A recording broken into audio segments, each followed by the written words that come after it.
Alrighty. Let's see how this works. Where were we?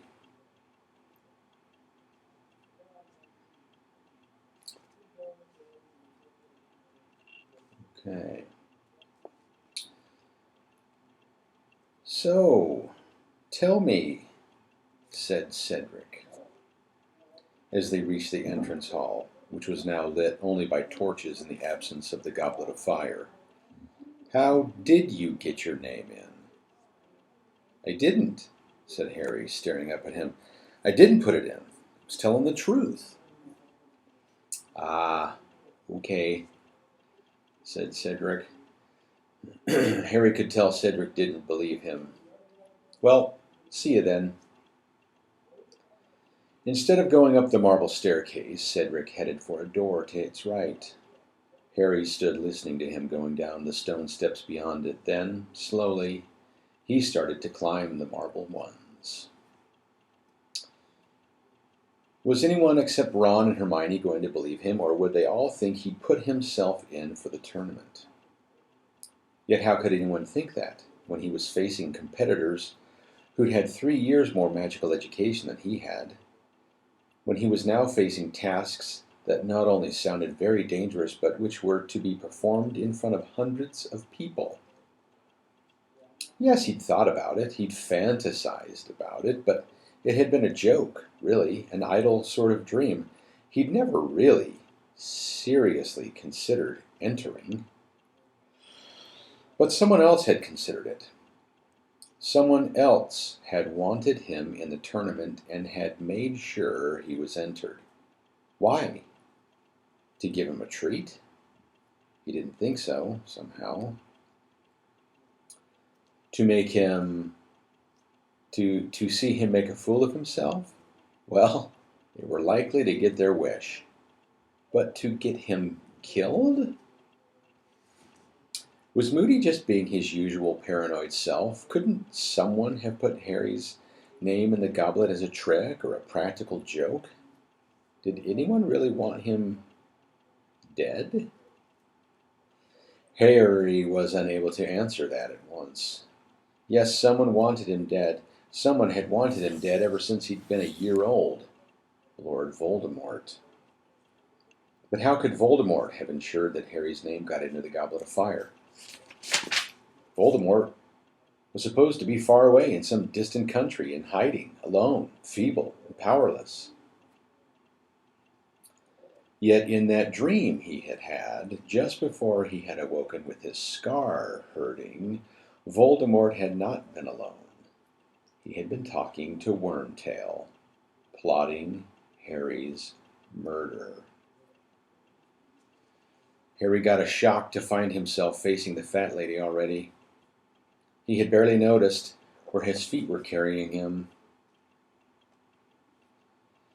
It was also a surprise to see that he was not alone in her frame, that she was not alone in her frame. The wizened witch who had flitted into her neighbor's painting when he had joined the champions downstairs was now sitting smugly beside the fat lady. She must have dashed through every picture lining 7 staircases to reach here before him. Both she and the fat lady were looking down at him with the keenest interest. Well, well, well, said the fat lady.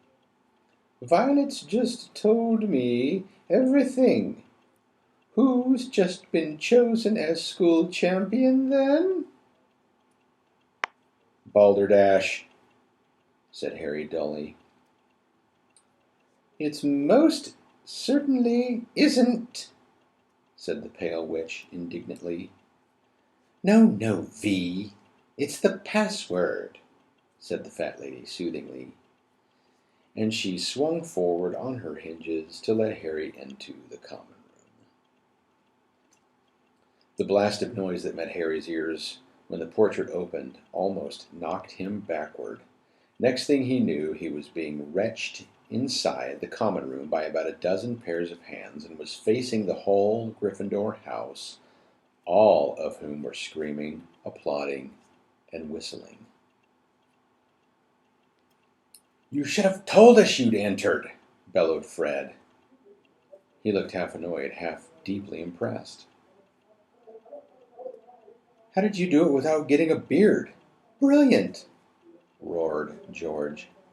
"I didn't," Harry said. "I don't know how—" But Angelina had now swooped down upon him. "Oh, if it couldn't be me, at least it's a Gryffindor." "You'll be able to pay back Diggory for that last Quidditch match, Harry," shrieked Katie Bell, another of the Gryffindor chasers. "We've got food, Harry. Come and have some." "I'm not hungry. I had enough at the feast." But nobody wanted to hear that he wasn't hungry. Nobody wanted to hear that he didn't put his name in the goblet. Not one single person seemed to have noticed that he wasn't at all in the mood to celebrate. Lee Jordan had unearthed a Gryffindor banner from somewhere, and he insisted on draping it around Harry like a cloak. Harry couldn't get away. Whenever he tried to sidle over to the staircase up to the dormitories, the crowd around him closed ranks, forcing another butterbeer on him, stuffing crisps and peanuts into his hands. Everyone wanted to know how he'd done it, how he had tricked Dumbledore's age line and managed to get his name into the goblet. "I didn't," he said over and over again. "I don't know how it happened." But for all the notice anyone took, he might just as well have not answered at all. "I'm tired," he bellowed finally, after nearly half an hour. "No, seriously, George, I'm going to bed." He wanted more than anything to find Ron and Hermione, to find a bit of sanity, but neither of them seemed to be in the common room. Insisting that he needed to sleep, and almost flattening little Creevy brothers as they attempted to waylay him at the foot of the stairs, Harry managed to shake everyone off and climb up to the dormitory as fast as he could. To his great relief, he found Ron lying on the bed in an otherwise empty dormitory, still fully dressed. He looked up when Harry slammed the door behind him. "Where have you been?" Harry said. "Oh, hello," said Ron. He was grinning, but it was a very cold, strained sort of grin. Harry suddenly became aware that he was still wearing the scarlet Gryffindor banner that Lee had tied upon him.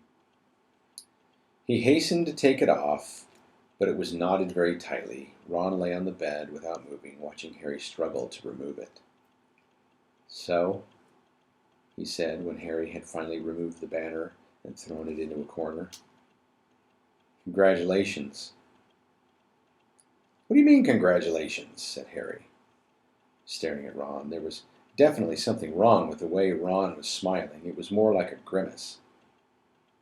"Well, no one else got across the age line," said Ron. "Not even Fred and George. What did you use? The invisibility cloak?" "The invisibility cloak wouldn't have got me over that line," said Harry slowly. "Oh, right," said Ron. "I thought you might have told me if it was the cloak, because it would have covered both of us, wouldn't it? But you found another way, didn't you?"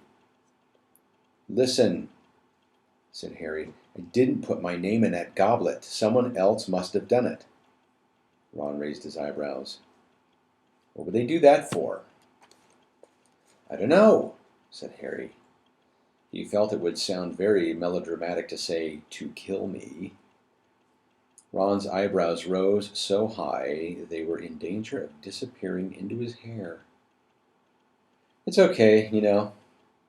You can tell me the truth," he said. "If you don't want everyone else to know, fine, but I don't know why you're bothering to lie. You didn't get into trouble for it, did you? That friend of the fat lady's, that Violet, she's already told us all Dumbledore's letting you enter. 1,000 galleons prize money, eh?" And you don't have to do end-of-year tests either. I didn't put that name in the goblet, said Harry, starting to feel angry. Yeah, okay, said Ron, in exactly the same skeptical tone as Cedric. Only you said this morning you'd have done it last night, and no one would have seen you.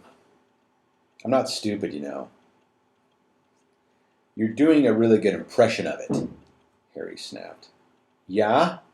Said Ron, and there was no trace of a grin, forced or otherwise, on his face now. You want to get to bed, Harry? I expect you'll need to be up early tomorrow for a phone photo call or something. He wrenched the hanging shut around his four-poster, leaving Harry standing there by the door, staring at the dark red velvet curtains, now hiding one of the few people he had been sure would believe him.